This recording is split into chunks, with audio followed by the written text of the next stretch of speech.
नेपालको पहिलो रङ्गीन चलचित्र कुमारीले नेपाली चलचित्र क्षेत्रलाई ब्ल्याक एन्ड व्हाइटदेखि रङ्गीन दुनियाँमा प्रवेश गरायो।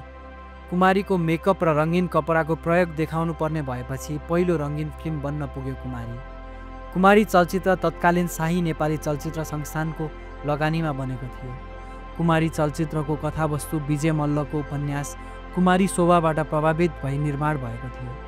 पूर्व कुमारी शोभा सल्यान केसीसँग प्रेममा हुन्छन्। पूर्व कुमारीहरूको ग्रह बलियो हुने भएकोले विवाह गरे श्रीमानको मृत्यु हुने शोभाले सुनेकी हुन्छन्। सोही डरले आफ्नो प्रेमीसँग विवाह गर्न मन गर्दिनन्। चलचित्र कुमारी यही कथावस्तुको सेरोफेरोमा घुमेको छ। कुमारी चलचित्रको कुल बजेट 3,86,000 रुपैयाँको थियो र त्यो बजेट चलचित्र संस्थानको थियो। चलचित्र बनाउन लाग्ने रकमको अधिकांश हिस्सा प्राविधिक काममा खर्च हुने गरेको थियो। अहिले जस्तो कलाकारका लागि पहिरन तथा सेट निर्माण प्राथमिकतामा थिएन। कुमारी पात्रमा रहेकी शोभालाई बाहेक अन्य सबै पात्रले घरबाट जुन पहिरनमा आएका थिए त्यसैमा सुटिङ भएको थियो।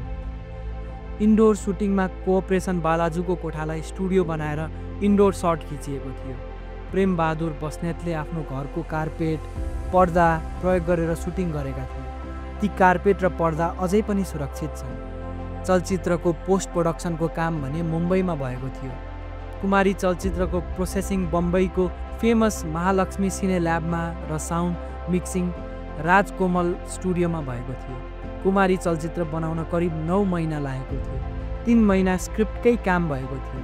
करिब 5 महिना छायाङ्कनमा र करिब 3 हप्ता पोस्ट प्रोडक्सन भएको थियो। करिब 5 महिना छायाङ्कनमा र करिब 3 हप्ता पोस्ट प्रोडक्सनमा लागेको थियो।